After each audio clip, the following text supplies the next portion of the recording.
لكن صراحة راه سركم نيت الملك ديال السعودية وسركم ترامب، والله العظيم. شو اللي فاش طلبوا لكم في السعودية الوثيقة ديال هذه حتى واحد ما غادي ينساها. نهار مشاو الجزائريين باش يحجوا في السعودية وطلبوا لهم وثيقة ديال السلامة العقلية.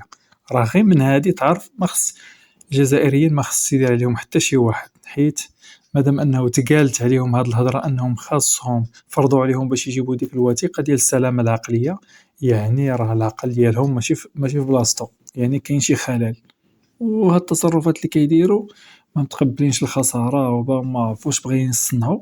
هنا تعرف بانه كاين شي خلل. السلامة العقلية. والله ما كذبوا اقسم بالله.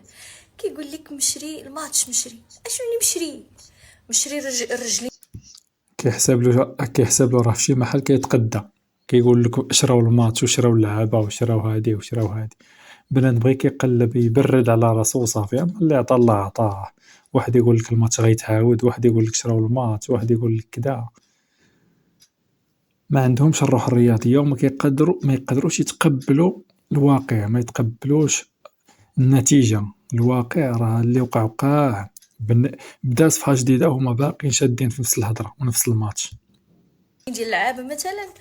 مشري الكرة، شدوها وبروغراماوها باش تدخل لكم في الجول، وانتم راه ما درتو حتى والو. نتوما الماتش كامل ونيشان اخويا ما لعبوش اخويا نهائي، ما داروا حتى شي حاجه.